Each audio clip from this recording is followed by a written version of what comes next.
따라서 볼까요? 하나님과 함께하면 모든 것이 합력하여 선이 됩니다. 예수님과 함께하면 나의 미래는 찬란합니다. 성령님과 함께하면 나는 매일매일 모든 면에서 좋아지고 있습니다. 하나님, 나는 존귀한 자입니다.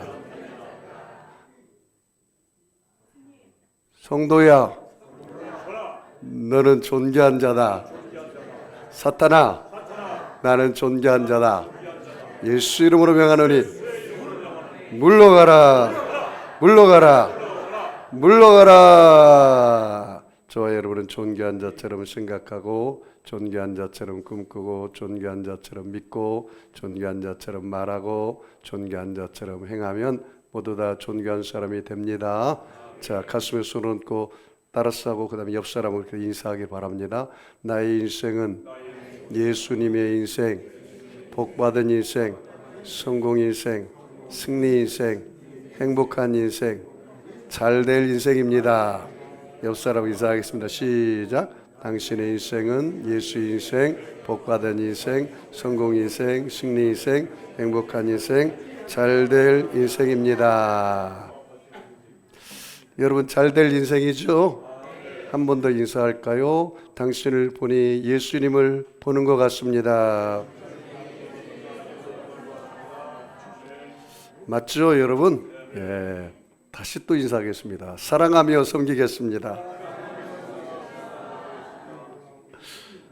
여러분, 얼마나 나라가 힘들고 어렵고 또 무한공항 그 제주항공 사건으로 많은 피해를 입고 얼마나 고통당하는 이 백성들을 볼 때 우울하게 출발했는데, 그럼에도 불구하고 여러분 하늘의 소망을 갖고 기뻐하고 감사하고 여러분이 넉넉히 남은 생애를 승리하기를 축복합니다.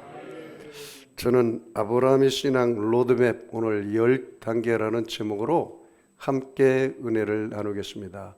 따라서 볼까요? 아브라함의 신앙 로드맵 10단계. 이 로드맵이라는 걸 길과 지도를 말해요. 그 아브라함의 신앙이 10가지 단계가 있어요. 오늘 본문 내용은 마지막 10번째 단계, 아들 이삭을 드린 단계입니다. 그런데 저와 여러분이 성경에서 보면 하나님의 일방적인 은혜를 받은 사람이 두 사람이 있는데 누구와 누굴까요? 아브라함과 다윗입니다. 아브라함과 다윗. 여러분 이스라엘 민족의 조상이 누구라고 합니까? 믿음의 조상이 아브라함이라고 말합니다. 그래서 여러분 아브라함이 하나님의 인도를 받을 때 제일 먼저 신앙의 출발이 뭐라고요? 순종입니다. 순종하지 않으면 신앙이 출발하지 않아요. 그래서 저와 여러분도 일방적인 하나님의 은혜를 받았는데 에베소서 1장에 보면 5가지 일방적인 은혜를 받습니다. 따라서 볼까요? 택하심, 사랑하심, 인도하심, 양자 삼으심, 은혜 주심. 제가 이거 설교를 했어요. 에베소 강의할 때. 그래서 저와 여러분도 5가지의 일방적인 은혜를 받았다 그 말이에요. 자, 그래서 아브라함의 신앙이 창세기 12장부터 시작을 해가지고 창세기 22장에 아브라함의 일생이 끝나요. 그리고 그 아들 이삭의 인생이 시작됩니다. 창세기 12장에서 22장까지 아브라함의 신앙의 단계가 10단계가 진행이 돼요. 오늘 짧은 시간이지만 제가 여러분 이 설교 10번 할 설교를 한 번에 하는 거예요. 그러니까 잘 집중해서 듣고, 아, 내 신앙은 지금 아브라함의 신앙과 비교할 때 어느 단계에 와 있구나 라는 걸 깨닫고 여러분들도 2025년 한 해 아브라함처럼 신앙의 10단계까지 가는 은혜가 있기를 주의 이름으로 축복합니다. 자, 그러면 우리 한번 볼까요? 창세기 12장 넘어가 볼까요? 여러분 성경책에 있는 분은 한번 찾아서 보겠습니다. 창세기 12장. 자, 창세기 12장 1절 같이 읽습니다. 여호와께서 아브라함에게 이르시되 너는 너의 고향과 친척과 아버지 집을 떠나 내가 내게 보여줄 땅으로 가라. 내가 너로 큰 민족을 이루고 내게 복을 주어 내 이름을 창대하게 하리니 너는 복이 될지라. 너를 축복하는 자에게는 내가 복을 내리고 너를 저주하는 자에게는 내가 저주하리니 땅의 모든 족속이 너로 말미암아 복을 얻을 것이라 하신지라. 이에 아브라함이 여호와의 말씀을 따라갔고 롯도 그와 함께 갔으며 아브라함이 하란을 떠날 때 75세였더라. 거기 줄 쳐볼까요? 아브라함이 여호와의 뭐를 따라갔어요? 말씀을 따라갔다. 거기 줄 쳐요. 말씀 따라갔다. 이게 뭘까요? 순종이에요. 순종. 자, 하나님께서 아브라함에게 일방적인 은혜를 주었다 했는데 첫 번째로 뭐라 했어요? 일방적인 은혜는 5가지 중에 택하심. 언제 택하셨을까요? 에베소 1장 4절에 창세전에 택하셨다. 누가 먼저 택했을까요? 하나님이 나를 택했어요. 따라서 볼까요? 하나님이 나를 먼저 택하셨습니다. 이게 은혜를. 여러분이 먼저 하나님을 택한 것이 아니라 하나님이 여러분을 먼저 택하셔서 지금 이 자리에 와서 예배드리는 거예요. 택하심. 그 다음에 뭐요? 사랑하심. 어떻게 사랑하셨어요? 그 아들 예수를 십자가에 못 박히기까지 사랑하셨어요. 우리가 아직 죄인 되었을 때 그리스도께서 우리를 위하여 죽으심으로 하나님께서 우리에게 대한 자기의 사랑을 확증하셨느니라. 사랑하심. 그 다음에 뭐요? 인도하셔요. 그리고 우리 인생을 인도하는 거예요. 인도하는 거예요. 그 인도하심에 순종할 때 신앙이 출발되는 거예요. 거기에 이제 양자 사모심, 은혜 주심 따라오는 거예요. 자, 그래서 봐요. 창세기 12장 1절에 여호와께서 아브라함에게 이르시되, 하나님이 아브라함을 불렀어요. 그 아버지가 데란데 갈대아 우르에서 떠나서 하란에서 죽었어요. 그래서 그 아버지와 함께 가나안 땅에 가는데 하란에 머물러 있으니까 하나님이 아브라함을 불렀어요. 그런데요, 저와 여러분도 똑같이 하나님이 2025년 동일하게 콜링하고 있는데 하나님의 부르심이 얼마나 대단한지 보세요. 저와 여러분도 그런 사람들이에요. 저와 여러분이 아브라함이 영적으로 아브라함이 자손인 걸 믿으시죠? 갈라디아서 3장 13절에 그렇게 얘기했어요. 그리스도께서 우리를 위하여 저주를 받은 바 되사 율법의 저주에서 우리를 속량하셨으니 기록된 바 나무에 달린 자마다 저주 아래 있는 자라 했습니다. 이는 그리스도 예수 안에서 아브라함의 복이 이방인에게 미치게 하고 또 우리로 하여금 믿음으로 말미암아 성령의 약속을 받게 하려 하심이니라. 우리는 누구 자손이라고요? 영적으로 아브라함의 자손. 믿으십니까? 나도 영적으로 아브라함이에요. 올해 내가 하나님의 복을 받고 여러분이 안고 일어서는 곳마다 하나님의 복이 임하기를 바랍니다. 그래서 나를 축복하는 사람은 그 사람이 축복받아요. 나를 저주하는 사람은 하나님 그 사람에게 저주를 베풀어버려요. 여러분 보통 사람이 아니라는 사실을 알아야 돼요. 네? 자, 창세기 12장 1절 다시 봐요. 같이 읽어볼까요? 여호와께서 아브라함에게 이르시되 너는 너의 고향과 친척과 아버지 집을 떠나 내가 내게 보여줄 땅으로 가라. 그 다음에 뭐라고 했어요? 내가 너로 큰 민족을 이루고 내게 뭐예요? 복을 주어. 복을 주어. 여러분 2025년 한 해 여러분을 통해서 복이 임하시기를 바랍니다. 내가 복의 근원이 돼야 돼요. 여러분으로부터 하나님의 복이 임합니다. 그래서 여러분이 복의 근원이 돼. 내가 너에게 복을 주어 내 이름을 창대케 하리니 너는 뭐라고요? 복이 될지라. 따라서 볼까? 너는 복이 될지라. 이 말은 무슨 말입니까? 복의 근원이 되고 복덩어리라는 거예요. 따라서 볼까? 나는 하나님 안에서 복덩어리입니다. 옆 사람하고 인사하세요. 나는 복덩어리니까 나를 무시하지 마세요. 한번 인사해서 시작. 물론 무시지는 안 하겠지만 한번 뭐라고요? 나는 복덩어리다 이 말이에요. 이게 자아상이 굉장히 중요해요. 자아상이. 여러분 2025년 새해 하나님 만나서 출발하는 거죠? 거지의 3가지 소원대로 거지처럼 구하면 안 돼요.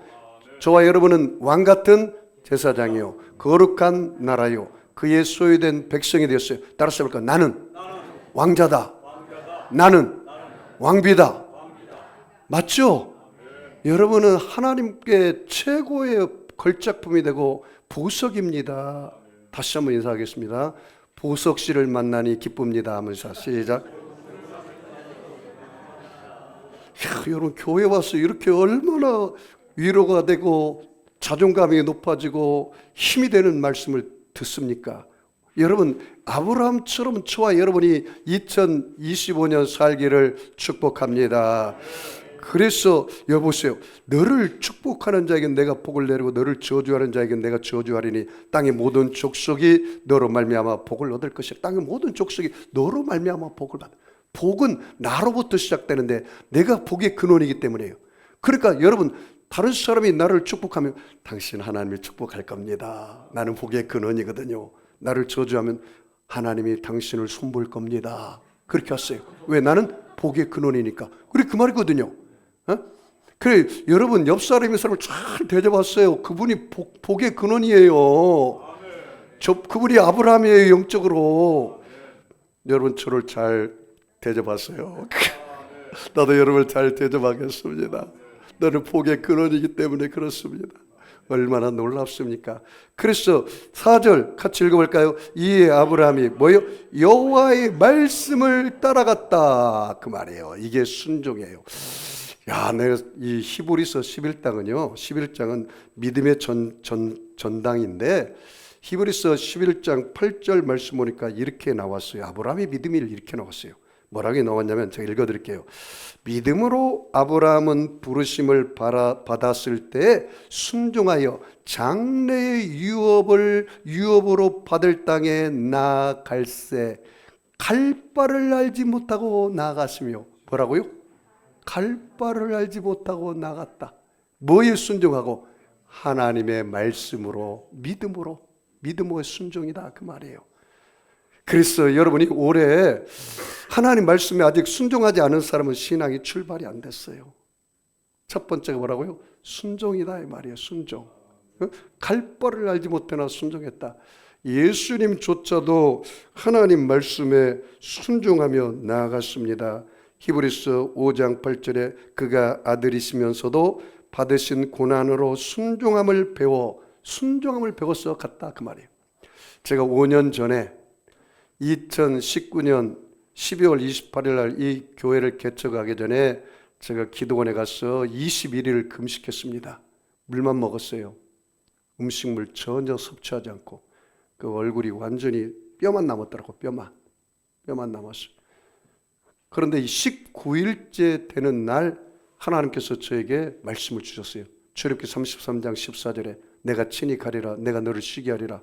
하나님 어디로 가겠습니까? 내가 그 말씀에 순종하며 따라가겠습니다. 그래서 하나님께서 이 송도에 가리라. 그래서 순종하고 이곳에 교회를 개척한 겁니다. 우리 인생을 하나님이 인도할 때 뭐에 순종해야 한다고요? 말씀에 순종할 때 그때부터 우리 신앙이 출발해요. 내가 금식하며 하나님 어디 가서 교회를 개척해야 합니까? 그 말씀에 주옵소서. 제가 말씀할 때 제가 그 말씀에 순종하여 나갈 때 이 송도 세계력교회가 시작된 겁니다. 아셨죠? 여러분이 순종하는 근거는 어디 있어야 돼요? 하나님 말씀에 있어야 한다는 사실을 꼭 기억하시기 바랍니다. 두 번째 아브라함의 신앙의 단계가 이제 시작되는데 물질 양보입니다. 조카 롯을 데리러 갔는데 조카 롯과 함께 살다 보니까 조카 롯에 있는 양과 소떼와 양떼가 너무 많아. 그리고 종들도 많아. 그러니까 함께 살 수가 없어. 그런데 아브라함이 뭐라 했냐면 야 조카 롯아 너의 보기에 좋은 땅 비옥한 땅을 네가 먼저 선택해서 가라. 그런데 여러분 이스라엘은 한국 문화가 좀 비슷해서 장유유서 문화예요. 그러면 조카 롯이 그렇게 이야기해야지 않겠어요? 삼촌 그래도 삼촌이 어르신인데 먼저 삼촌 보기에 좋은 땅을 선택해서 가시고 그리고 나면 내가 남은 땅을 가겠습니다. 이렇게 말해야 맞지 않아요? 그런데 조카 롯은 약간 버리장머리가 없어가지고 자기가 좋은 땅을 먼저 선택해서 가버렸어요. 근데 이 아브라함이 양보를 했단 말이에요. 그런데 아브라함은 어떤 마음을 가졌느냐? 나는 하나님과 함께하기 때문에 어디를 가든지 형통하리라. 그 믿음을 가졌어요. 그것이 바로 물질 양보입니다. 창세기 여러분 12장 넘어가서 한번 쭉 보겠습니다. 창세기 13장으로 봐요.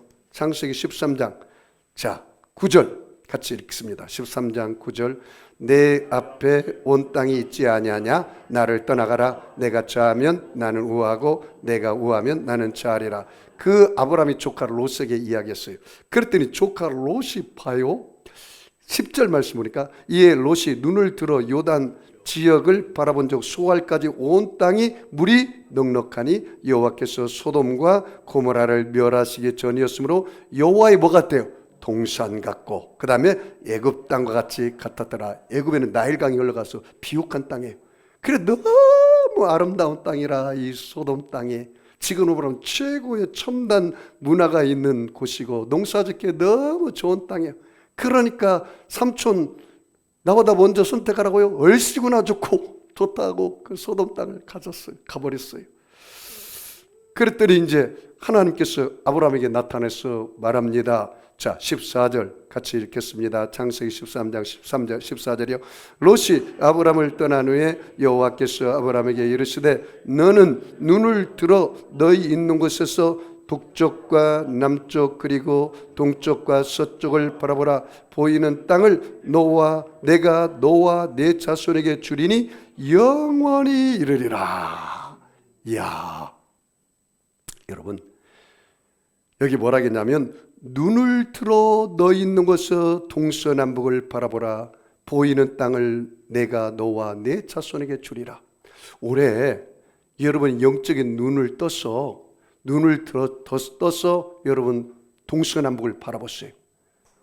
목사님 어디 내가 남산에 올라갈까요? 그렇지 않으면 어디 높은 산에 올라가서 동서남북을 바라봐야 합니까? 그게 아니고 저와 여러분은 눈을 들어서 믿음의 주요 온전케 하신 예수님을 바라보시기 바랍니다. 그것이 바로 갈보리 십자가 밑에 들어가면 하나님이 준비한 땅이 있습니다. 그 땅에 비옥한 땅에서 주시는 하나님의 은혜를 받으시기 바랍니다. 죄인에게는 예수님 앞에 회개하고 나오면 용서의 땅이 있어요. 마귀에게 붙잡혀 있는 사람에게는 자유의 땅이 있어요.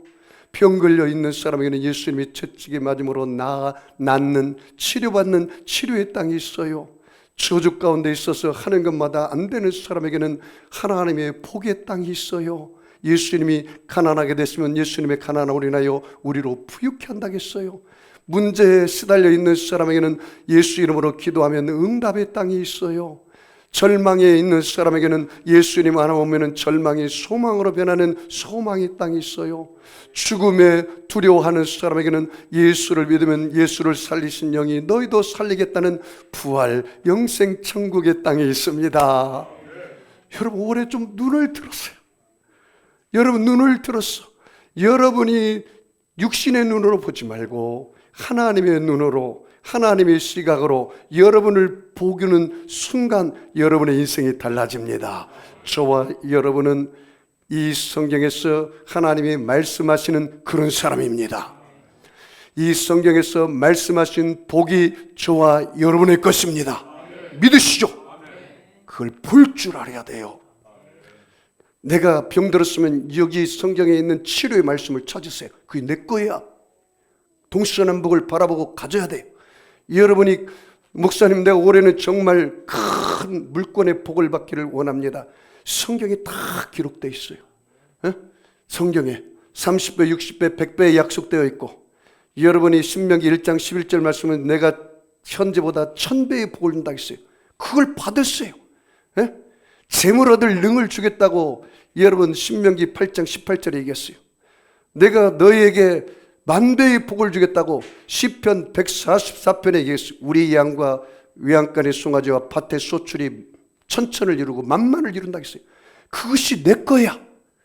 성경에서 말씀하시는 하나님의 복이 저와 여러분의 것입니다. 그걸 바라보고 살아야 돼요.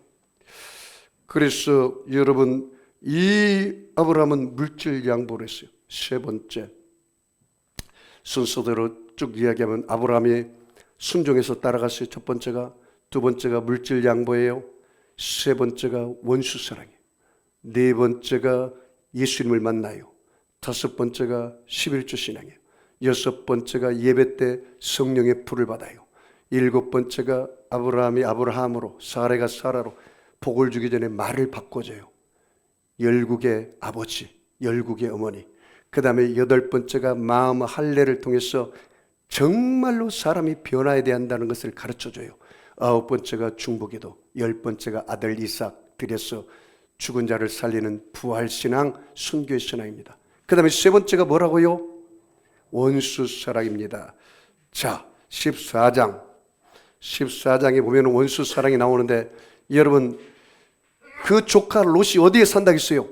소돔 땅에 살았는데 그 당시에 소돔 땅과 그 주변의 왕들 간에 전쟁이 일어났어요. 그런데 소돔에 있는 그 남부의 이 소돔의 땅을 5명의 왕과 그 다음에 북부에 있는 그돌라 오메르 왕을 중심으로 한 그 전쟁이 일어났는데, 소돔에 거하는 그 전쟁 왕들이 그돌라 오메르 왕한테 쳐버리고 말았어요. 그래서 그 조카 롯이 포로로 잡혀가요. 자, 14장 자 12절 같이 읽습니다. 11절 12절이요. 내 왕이 소돔과 고모라의 모든 재물과 양식을 빼앗아가고, 그게 그돌라 오메르 왕이거든요. 소돔에 거주하는 아브라함의 조카 롯도 사로잡고 그 재물까지 노략하여 갔더라. 그 조카 롯이 어디 가요? 소돔에 가는데 어떻게 됐어요? 재물까지 노략해 가고 다 잡혀갔어요. 그때 아브라함이 그 이야기를 듣고, 여러분 아브라함은요 족장시대의 사람입니다. 예수님 오기 전에 BC 2000년에서 3000년 전의 사람이에요. 그러니까 이 족장시대 사람인데, 아브라함이 하나님 복을 줬어. 자기 집에 사병 318명이 있어요. 그 318명을 거닐고 5개 왕족이 있는 그곳에 쳐들어갔단 말이죠. 낮에는 쳐들어갈 수 없으니까 밤에 야습을 해가지고 쳐들어가서 그 조카 롯을 구해옵니다. 그때 생명을 걸고 가서 그 조카 롯을 구하오기 때문에 그때를 원수사랑이라 그렇게 말해요. 자, 우리 14절 말씀 같이 읽어볼까요? 아브라함이 그의 조카가 사로잡혔음을 듣고 집에서 기르고 훈련된 자, 그렇죠? 318명을 거리고 단까지 쫓아가서 그와 그의 가신들이 나뉘어 밤에 그들을 쳐붙고 다메섹 왼편 호르바까지 쫓아가 모든 빼앗겼던 재물과 자기의 조카 롯과 그의 재물과 그의 부녀와 친척을 다 찾아왔더라. 할렐루야. 그래서 생명을 곧 그의 조카 롯을 찾아왔어요. 이것이 바로 원수사랑이다 그래요. 원수사랑. 여러분, 제가 어릴 때, 우리 자녀들이 어릴 때 우리 아들이 치킨을 사오면, 치킨 한 마리를 사와요. 그러면 치킨 다리가 몇 개입니까? 2개잖아요. 그리고 아들이 2개를 다 먹으려고 그래요. 근데 그 양보가 안 되더라고. 양보가 안 돼. 물질 양보, 그 다음에 원수사랑. 근데 이 원수사랑을 하고 나니까 누구를 만나느냐? 영원한 살렘왕, 하나님의 영원한 대제사장인 멜기세덱을 만나서 떡과 포도주를 대접받아요. 여러분, 예수님께서 십자가에 죽기 전에 마가다락방에서 제자들이 발을 씻겨주고 마지막 성망천할 때 떡과 포도주를 대접했잖아요. 제자들에게 떡은 내 살이고 그 다음에 포도주는 내 피라고 그랬잖아요. 이분이 바로 오실 예수님을 상징해요. 예수님을 만났어요. 원수 사랑을 넘어가야 진정한 예수님을 만나요. 목사님, 나는 원수가 너무 많아요. 어떻게 하면 좋을까요? 그러면 당신 아직 예수 안 만난 것이다. 진정한 의미로 볼 때는, 아브라함 신앙의 단계를 볼 때는 원수를 넘어가시기 바랍니다. 자, 그럼 아브라함이 멜기세덱인 예수님을 상징하는 그 예수님을 만나는 장면을 보겠습니다. 자, 17절. 자, 14장 17절이요. 아브라함이 그돌라 오멜과 그와 함께한 왕들을 쳐부수고 돌아올 때 소돔 왕이 사회의 골짜기 곧 왕의 골짜기로 나와 그를 영접하였고, 그 다음에 18절이 중요합니다. 살렘 왕 멜기세덱이 떡과 포도주를 가지고 나왔으니, 거기 줄 쳐볼까요? 멜기세덱이 뭘 가지고 나왔어요?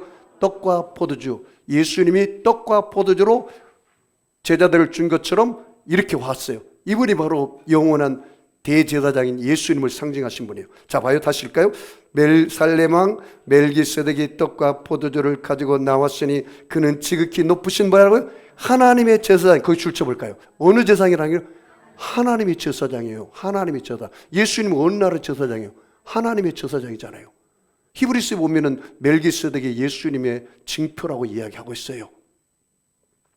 자, 그래서 하나님의 대제사장이 나와서 그 다음에 19절 같이 읽을까요? 그가 아브라함에게 축복하여 이르되 천지 주제이시오 지극히 높으신 하나님이여 아브라함에게 복을 주옵소서. 그래서 아브라함을 축복하는 거예요. 아브라함을 축복하는 거예요. 여러분, 우리 예수님 만나서 하나님이 주신 복을 다 누리기를 주의 이름으로 축복합니다. 그래서 첫 번째가 순종, 두 번째가 물질 양보, 세 번째가 원수 사랑, 네 번째가 예수님 만남. 그 다음에 예수님을 만나야, 진정으로 만나야 물질의 자유를 얻어. 아, 다 하나님이 주신 거구나. 그 신앙이 들어가야 다섯 번째가 11조예요. 11조. 응? 11조. 11조는 율법이 있기 전에 이미 아브라함을 통해서 가르쳐 준 거예요. 모세가 시내산에 만나서 11조를 가르쳐 준 게 아니라 이미 율법 있기 전에 아브라함을 통해서 11조를 가르쳐 줬어요. 아브라함이 전쟁에서 이긴 그 전리품을 10분의 1을 영원한 대제사장, 하나님의 제사장인 누구에게 줘요? 멜기세덱에게 드린 거예요. 주신 것도 하나님. 내가 전쟁에 이긴 것도 하나님이 하셨구나. 내가 물질을 다 버는 것도 하나님이 주셨기 때문이다. 그것을 인정하는 거예요. 그래서 10개 중에 하나를 인정한다는 것은 9개도 하나님이 내게 주신 것을 가지고 하나님의 뜻대로 쓸 수가 있어. 그거를, 그러니까 한 개조차 하나님이 안 드리는 사람이 어떻게 하나님 뜻대로 9개를 쓰겠어요? 자기 뜻대로 쓸지, 자기 마음대로 쓸지, 자기 마음대로 여행 가고, 자기 마음대로 쇼핑하고, 자기 마음대로 물질 쓰지. 왜? 10개 중에 하나도 안 드리는 사람인데 어떻게 하나님 뜻대로 살겠어요? 그 말도 안 되는 소리. 자, 볼까요? 아브라함이 어떻게 했는지. 자, 20절 같이 읽습니다. 여의 대적을 내 손에 붙이신 지극히 높으신 하나님을 찬송하리로다 하매 아브라함이 그 얻으신 것이 뭐예요? 10분의 1을 멜기세덱에게 주었더라. 거기 줄 쳐볼까요? 10분의 1. 10분의 1이에요. 10분의 1을 멜기세덱에게 주었다. 이게 뭐라고요? 11조다. 11조. 그래서 11조가 다섯 번째예요. 자, 봐요. 이제 11조를 드리고 나니까 아브라함에게 하나님이 예배 시간에 어떤 역사가 일어나느냐? 예배를 하나님이 받더라고. 11조 안 드린 신앙은 예배 안 받는다는 뜻이요. 11조를 드리고 예배를 드릴 때 아브라함의 예배를 받아요. 그래서 그 제물을 올려놓고 하늘에서 불이 임해버려. 횃불이. 하나님이 너희 예배를 받았다. 증거를 보여주는 거예요. 자, 봐요. 15장으로 넘어가요. 15장 1절 같이 읽습니다. 이후에 여호와의 말씀이 환상 중에 아브라함에게 임하여 이르시되 아브라함아 아브라함아 두려워하지 말라. 나는 방패와 내 방패와 너희의 지극히 상급이니라. 그렇게 말해요. 그러면서 아브라함에게 내가 복을 준다고 얘기해요. 자, 봐요. 4절 말씀 봐요.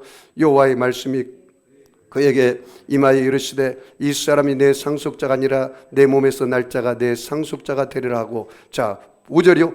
그를 이끌어 밖으로 나가 이르시되 하늘을 우러러 뭇별을 셀 수 있나 보라. 또 그에게 이르시되 내 자손이 이와 같으리라. 그 다음에 6절이요. 아브라함이 여호와를 믿으니 여호와께서 그를 의로 여기시고. 자, 7절이요.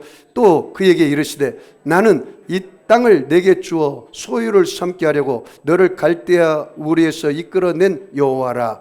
그가 이르되 주 여호와여 내가 이 땅을 소유로 받을 것을 무엇을 알리까? 그렇게 얘기했어요. 그랬더니 하나님이 아브라함아 3년 된 양이나 염소를 잡아서 내게 제사를 드려라. 그럼 내가 징표를 보여주리라. 그게 바로 9절이에요. 같이 봐요. 여호와께서 그에게 이르시되 나를 위하여 3년 된 얌소와 3년 된 암염소와 3년 된 수양과 산부들기와 집부들기 새끼를 가져올지니라. 그래서 제사를 드렸어요. 자, 17절 볼까요? 같이 읽습니다.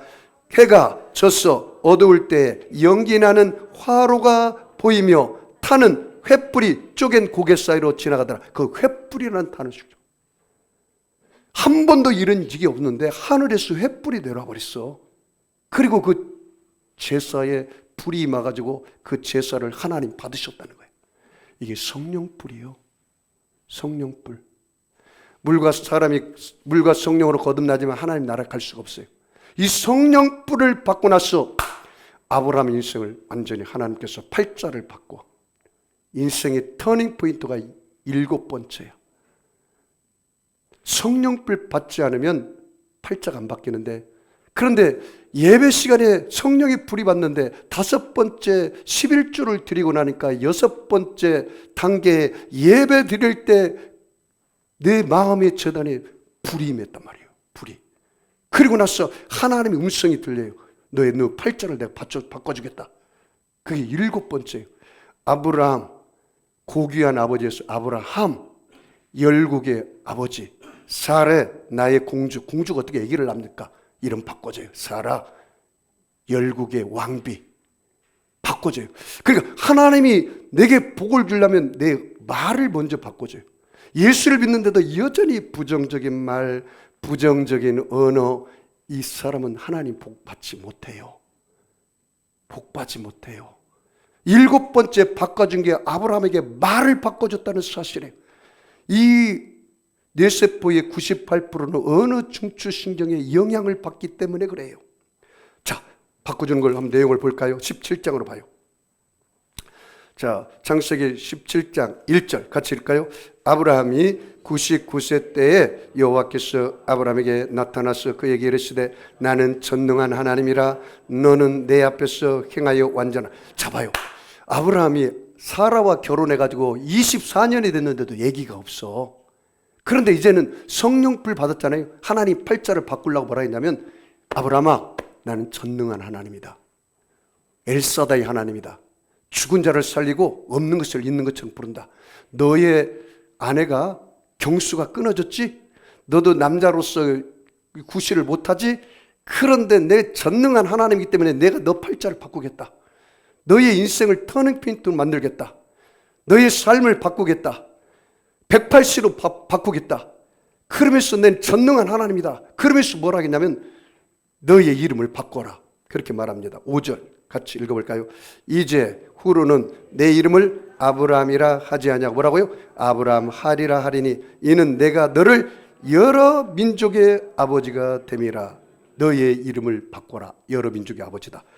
그 다음에 15절 봐요. 15절 같이 읽습니다. 창세기 17장 15절이요. 하나님이 또 아브라함에게 이르시되 내 아내 사레는 이름을 사레라 하지 말고요 사라라 하라. 왜? 내가 그에게 복을 주어 그가 내게 아들을 낳아주게 하며 내가 그에게 복을 주어 그를 뭐요? 여러 민족의 어머니가 되게 하리니 민족의 여러 왕이 그에게서 나오라. 여러 민족의 어머니 여러 왕이 되리라. 그리고 너의 자손들도 큰 왕들이 나오리라. 7번째가 이름을 바꿔줬다는 거예요. 내가 예수 믿는데도 여전히 원망 불평 달고 다니는 사람은 그 사람은 하나님 복을 받을 팔자가 아니에요. 올해 여러분이 감사가 넘치시기 바랍니다. 긍정적인 말을 하시기 바랍니다. 긍정적인 행동을 하시기 바랍니다. 그 다음에 봐요. 8번째가 그러고 나니까 아브라함의 삶을 송두리째 바꾸는 이 마음의 할례를 행하게 해요. 뭐를 한다고요? 마음의 할례. 자, 17장 8절 같이 읽습니다. 8절, 9절, 10절 같이 읽습니다. 내가 너와 내 후손에게 내가 거류하는 이 땅 곧 가나안 온 땅을 주어 영원한 기업이 되게 하게 하고 나는 그들의 하나님이 되리라. 하나님이 또 아브라함에게 이르시되 그런즉 너는 내 언약을 지키고 내 후손도 대대로 지키라. 너희 중 남자는 다 할례를 받으라. 이것이 나와 너희 후손 사이에 지킬 내 언약이니라. 그래서 아브라함이요, 그때 99세가 됐는데 할례를 받았어요. 그리고 자식들과 남자들 직술되어 있는 모든 태어난 8일 넘은 남자들은 다 할례를 행했어요. 8절을 이름을 바꾸니까요, 인생에 100세 돼가지고 아브라함이 아들 이삭을 낳았어요. 그의 아내 사라가 90세 돼가지고 아들을 낳았어요. 8자를 바꾸니까, 언어를 바꾸니까 1년 만에 낳았는데 24년 동안 자식이 없던 그 자식을 낳았다 이 말이에요. 그리고 할례를 했는데, 할례는 뭐예요? 육체의 할례가 아니라 어떤 할례예요? 마음의 할례라고 성경에 기록되어 있어요. 마음의 할례. 신명기 10장 13절 16절 내가 오늘 내 행복을 위하여 내게 명하는 여호와의 명령과 규례를 지킬 것이 아니냐. 그러므로 너희는 마음의 할례를 행하고 다시는 목을 곧게 하지 말라. 목사님, 왜 저 사람은 예수 믿은 지 20년이 되고 30년이 되고 목사가 되고 장로가 되고 권사가 됐는데 왜 이렇게 안 바뀌어요? 안 바뀔까요? 마음의 할례가 없어서 그래요. 목사님, 마음의 할례가 어떻게 됩니까? 다시 태어나야 한다. 내 마음의 가죽을 말씀의 검인 성령의 그 말씀으로 내어야 돼요. 여러분, 할례 받으면 얼마나 아픈지 아세요? 엄청 아파요. 저도 둘째 낳고 나서 할례 행했습니다. 얼마나 아픈지 몰라요. 자, 성경이 그렇게 말해요. 뭐라고 말했냐면 예레미야서 4장 4절에 유다인과 예루살렘 주민아 너희는 스스로 할례를 행하여 너희 마음 가죽을 베라. 뭘 베라고요?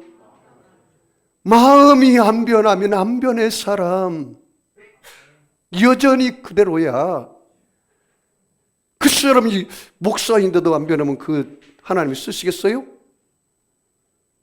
여러분, 정말 여러분 마음의 할례를 해야 돼요. 안 한 사람이 진짜 목이 굳은 사람이 교만한 사람이요. 그랬더니 하나님께서 아브라함에게 입술에 권세를 주는데 9번째가 중보기도예요. 뭐라고요? 중보기도. 그 조카가 어디에 살고 있어요? 소돔에 살고 있잖아요. 우연히 하나님의 사자를 만났어요. 하나님 어디 가십니까? 소돔과 고모라가 성적으로 너무 타락했다.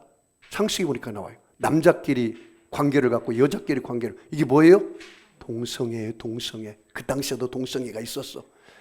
로마가 왜 망했느냐? 성적 타락이에요.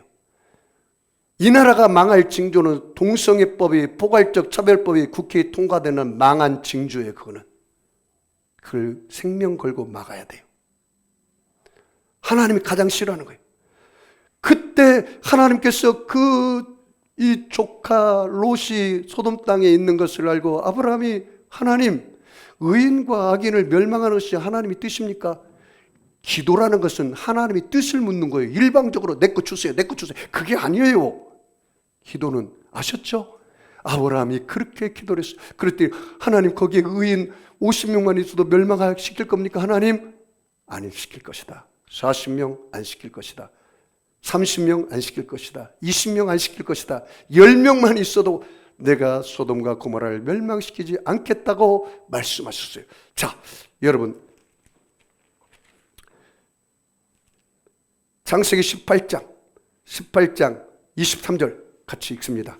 창세기 18장 23절 같이 읽습니다. 시작. 아브라함이 가까이 나아가 이르되 주께서 의인을 악인과 함께 멸하려 하시나이까 물어봤어요. 그랬더니 여러분 28절에 50명, 그 다음에 29절에 40명, 그 다음에 30절에 30명, 그 다음에 31절에 20명, 그 다음에 31절, 33절, 32절, 33절 같이 읽을까요? 아브라함이 또 이르되 주는 노하지 마옵소서. 내가 이번만 더 아뢰리이다. 거기 10명을 쳐주시면 어찌하려시나이까. 이르시되 내가 10명으로 말미암아 어떻게 멸하지 아니하시리라. 여호와께서 아브라함과 말씀을 마치시고 가시니 아브라함도 자기 곳으로 돌아갔더라. 이게 무슨 기도래요? 누구를 위해서 중보기도 했어요? 그 조카 롯을 위해서 중보 기도를 했는데 조카 롯을 구해달라고 하지 않았어요, 직접적으로. 그런데 이거 하나님이 알죠, 조카 롯 때문에 기도하는 걸. 성경이 뭐라고 했냐면요, 19장 29절 줄쳐봐요. 여러분, 어마어마한 오늘 진리를 깨닫는 거예요. 이래도 기도하지 않고 사는 사람은 정말 대책이 없는 사람이에요. 자, 29절 봐요. 같이 읽습니다. 하나님이 그 지역의 성을 멸하실 때, 그 롯이 거주하는 성을 엎으실 때 하나님이 아브라함을 생각하사 롯을 그 엎으신 중에서 내보내셨. 거기 줄쳐요. 아브라함을 뭐요? 생각하세요. 이게 엄청난 말이에요. 아브라함이 뭘 생각했을까? 뭘 생각했을까? 아브라함을 하나님이 중보 기도를 생각했지. 아브라함이 하나님, 그 소돔에 멸망할 때 내 조카 롯이 있잖아요. 그 조카 롯을 좀 구해주세요. 하나님이 그 아브라함 마음을 아신 거지. 그럼 뭐라고 했어요? 하나님이 그 지역 성 소돔과 고모라를 멸망하실 때 롯이 거주하는 성을 엎으실 때 하나님이 누구를 생각하사? 아브라함을 생각하사 그 조카 롯을 엎으시는 중에서 어떻게 해요? 내보내셨다. 여러분, 이래도 기도하지 않겠어요? 엄마 되신 여러분이요, 아빠 되신 여러분이요, 이래도 자녀를 위해서 기도하지 않고 살면 되겠어요? 이 나라 이 민족을 위해서 저와 여러분이 기도하면 하나님 뭐라 했습니까? 너의 기도를 생각하사 너희 가정을 구원하마. 주의 수를 믿어라. 그리하면 너와 내 집이 구원 얻으리라. 너의 어머니의 기도가 있는 한 너희 자식은 망하지 않는다. 내가 기도하는 한 대한민국이여 안녕하라. 따로 써볼까요? 대한민국이여 평안할지어다. 내가 기도하고 있다. 이런 믿음의 배짱이 좀 있어야 하지 않겠어요? 우리 성도 세계력교회가 있고 우리 성도들이 기도하는 한 이 대한민국은 망하지 않습니다. 평안합니다. 이런 강하고 담대한 믿음의 배짱이 저와 여러분에게 있어야 하지 않겠습니까? 아들, 딸아, 내가 생명 걸고 너희들을 위해서 기도한다. 너희들은 잘 될 거야. 걱정하지 마. 이런 엄마의 기도가 있다면 자식들이 세상에 나가서 넉넉히 이기죠. 엄마의 기도를 생각하사 내 아들을 구원했다. 모니카의 어머니의 기도를 생각하사 그 방탕한 어거스틴이 돌아와서 성 어거스틴이 됐다고 그러잖아요. 응? 이 중보기도, 아브라함의 기도, 마지막 아브라함은 10번째 그 아들 이삭을 드리는 장면입니다. 그 아브라함 인생이 이제 여기서 끝나요. 그리고 그 아들 이삭의 삶이 나와요. 자, 창세기 22장 1절 같이 읽겠습니다. 같이 읽습니다. 시작. 그 일 후에 하나님이 아브라함을 시험하시려고 그를 부르시되 아브라함 하시니 그가 이르되 내가 여기 있나이다. 거기 보십시오. 하나님이 누구를 불렀어요? 마지막 불렀습니다. 이제 너를 시험한다는 거, 시험. 야, 올해 여러분, 이 아브라함이 하나님께 인정받는 믿음이 됐더라고요. 이 마지막 단계가. 내 성경을 읽다가 하나님께 인정받는 믿음이 된 사람이 아브라함과 대표적인 사람이 욥이더라고. 내 종 욥을 보았느냐? 동방에 그와 같이 나를 경외하고 나를 섬기는 사람이 없다. 누가 인정했어요? 하나님이 욥의 믿음을 인정했어요. 욥은 아브라함 시대 같은 족장 시대의 사람이에요. 멀리 성경책이 뒤에 있지만 같은 시대 사람이에요. 동방의 사람이에요. 그런데 이 10장을 통해서 하나님이 이제야 너가 나를 경외한다고 인정하는데, 우리 내용을 좀 잠깐 좀 더 보겠습니다. 2절 같이 읽을까요? 여호와께서 이르시되 내 아들 내 사랑하는 독자 이삭을 데리고 모리아 땅으로 가서 내가 내게 일러준 산 거기서 그를 번제로 드리라. 어떤 시험이에요? 그 아들 몇 년 만에 낳았어요? 25년 만에 낳은 아들, 그 아들을 뭐라고요? 모리아 산에 가서 번제로 드리라. 이 번제가 뭔지 아세요? 양이나 염소를 잡아가지고 가죽을 쫙 벗겨요, 위에서부터. 그리고 칼을 들어서 토막을 내요. 각을 떠요. 그리고 제단에다 올려놓고 불을 태워서 드리는 거예요. 태워서. 아니 줄 때는 언제고 하나님이 사람을 잡수시려고요? 하나님이 사람이 고기를 좋아합니까? 이렇게 아브라함이 따졌습니까? 아니에요. 자, 그 다음 볼까요? 3절 같이 읽을까요? 아브라함이 아침에 일찍이 일어나 나귀의 안장을 지우고 두 종과 그의 아들 이삭을 데리고 번제에 쓸 나무를 쪼개 가지고 떠나 하나님이 자기에게 일러준 곳으로 가더니, 자 넘어가서, 자 시간이 많이 지났기 때문에 넘어가서 9절 말씀 같이 읽습니다. 시작. 하나님이 그에게 일러준 곳에 이른지라 이에 아브라함이 그곳에서 제단을 쌓고 나무를 벌려놓고 그의 아들 이삭을 결박하여 제단 나무 위에 놓고. 여러분 상상해 가죠? 그 아들을 잡아. 이때 아브라함이 나이가 몇 살인지 아세요? 24장에 3장에 보면 이렇게 나왔어요. 23장 1절 말씀 봐요. 사라가 127세를 살았으니 이것이 곧 사라가 누린 횟수더라. 사라가 아브라함 몇 살에 낳았어요? 90세에 낳았잖아. 그럼 127세니까 그 전에 이삭의 나이를 짐작하는데 몇 살 정도일까요? 약 37세. 그리고 몇 세에 장가 갔어요? 40세에 갔어요. 장가 가고 나서 엄마 죽은 것을 장가 가고 나서 큰 위로를 받았다고 그랬거든요. 그러니까 약 37세야. 장정이야. 아직까지 장가 안 갔어. 에? 아버지 100세가 넘은 아버지 맥살 잡고 흔들었어. 아버지 미쳤어 지금? 나를 죽이겠다고? 아버지 재성전이야? 이렇게 말하지 않았어요. 그걸 기억해야 돼요. 자 봐요. 10절 같이 읽습니다. 손을 내밀어 칼을 잡고 그 아들을 잡으려 하니 11절이요. 여호와의 사자가 하늘에서부터 그를 불러 이르시되 아브라함아 아브라함아 하시는지라 아브라함이 이르되 내가 여기 있나이다 하매. 자 하나님이 얼마나 급한 건지 알겠죠? 급하지 않고서 어떻게 두고 부르겠어요? 아브라함아 아브라함아 너무 급했어요.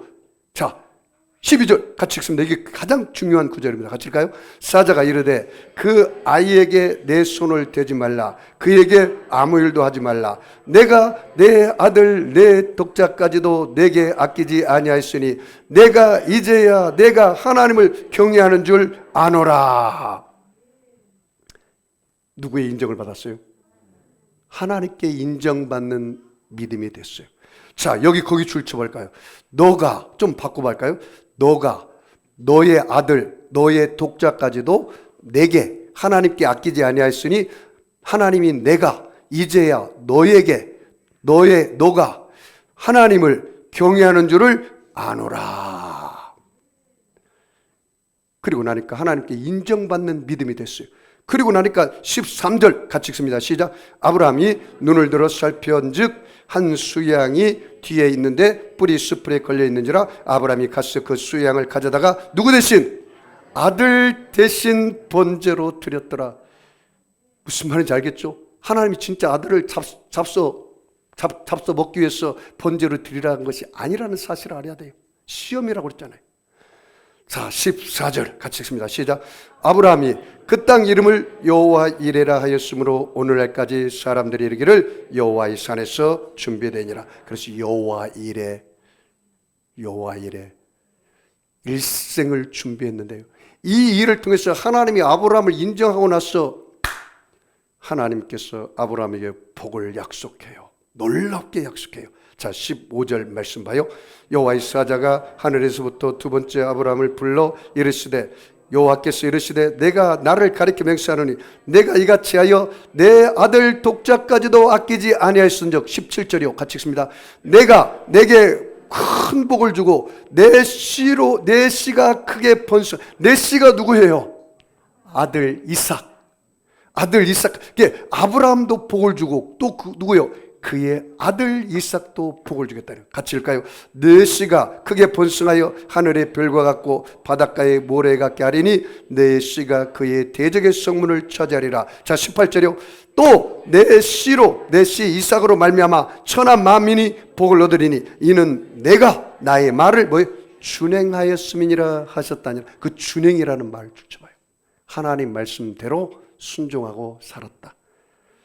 자, 19절 같이 읽고 끝내겠습니다. 이에 아브라함이 그의 종들에게로 돌아가서 함께 떠나 브엘사바에 이르러 거기 거주하였더라. 자, 여러분, 마지막 제가 여러분에게 도전합니다. 아브라함의 신앙의 10단계: 순종, 물질 양보, 원수 사랑, 멜기세덱을 통해서 예수님 만남, 예수님 만나니까 진짜 11조 드리고, 그 다음에 6번째 예배를 통해서 성령의 불을 받고, 그러니까 팔자를 바꿔서 이름을 바꿔줘요. 언어를 바꿔줘요. 언어 생활이 안 바뀌면 팔자가 안 바뀌어요. 그리고 나서 진짜 마음의 할례를 통해서 변화받은 인생을 살아요. 진짜 예수 믿기 전과 안 믿기 전과 예수 믿고 난 후, 믿기 전과 믿은 후에 삶이 완전히 180도로 달라야 돼. 그 마음의 할례를 받아야 돼. 그 다음에 중보기도가 효과가 있어. 그 다음에 마음에 10번째 아들을 드려, 가장 좋은 거, 가장 내 목숨보다 귀한 거, 죽여도 살린다는 순교신앙, 부활신앙이에요. 여러분에게 도전의 말씀 드립니다. 여러분에게 이삭이 무엇입니까? 여러분에게는 이삭이 무엇입니까? 가장 여러분에게 소중한 게 무엇입니까? 여러분의 생명보다 소중한 게 무엇입니까? 아브라함처럼 자식일 수도 있고, 아브라함처럼 여러분의 물질일 수도 있고, 아브라함처럼 여러분이 아끼는 무언가 있을 수도 있어요. 그 이삭을 드려보세요. 하나님은 살리시고 나에게도 복의 근원이 되고 너희의 씨앗에게도 내가 복을 주리라. 오늘 내가 여러분 도전합니다. 내가 2025년 출발하는데 내 신앙은 지금 어느 단계에 있나? 하나님 말씀에 순종도 안 했다면 출발도 안 한 거예요. 내가 양보를 못한 사람은 이제 2단계에서 헤매고 있는 거예요. 원수 사랑이 넘어가지 않는 사람은 3단계에서 헤매고 있는 거예요. 예수님 만나지 못한 사람은 지금 4단계에서 헤매고 있는 거예요. 11조를 드리지 못하는 사람은 5단계에서 헤매고 있는 거예요. 예배 시간에 졸고 있고 은혜가 안 되는 사람은 6단계에서 헤매고 있는 거예요. 언어 생활이 변화가 없는 사람은 7단계에서 헤매고 있는 거예요. 내가 목사가 됐는데도, 장로가 됐는데도, 권사가 됐는데도 여전히 예수 믿기 전이나 예수 믿은 후에 삶이 변화가 없고 살아간 사람은 마음에 할례가 없는 8단계예요. 기도가 맨날 하는 것마다 툭툭툭 떨어지고 기도가 안 되는 사람은 9단계에서 헤매고 있는 거예요. 너가 하나님께 인정받는 기도를 못하고 있어.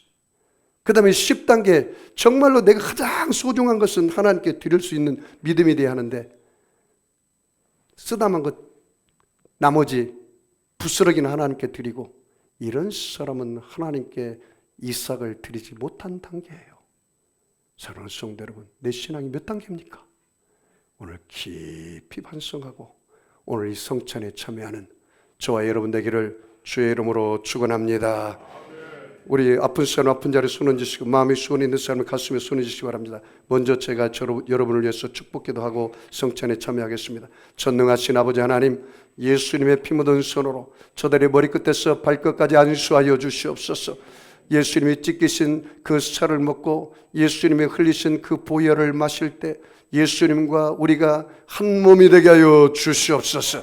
십자가의 도가 믿지 않는 사람들에게는 미련한 것이나 믿는 우리에게는 하나님의 능력이라고 싸우니, 오늘 아버지의 성찬을 통해서 하나님의 능력이 저들의 세포 혈관 조직 속에 흘러가게 하여 주시옵소서. 오늘 멜기세덱을 통해서 떡과 포도주를 마시고 예수님을 만난 것처럼 우리 사랑하는 성도들 오늘 주님 만나게 하여 주시옵소서. 아버지요, 오늘 주님 만나서 가정의 문제, 자녀의 문제, 물질의 문제, 질병의 문제 다 해결되게 하여 주시옵소서.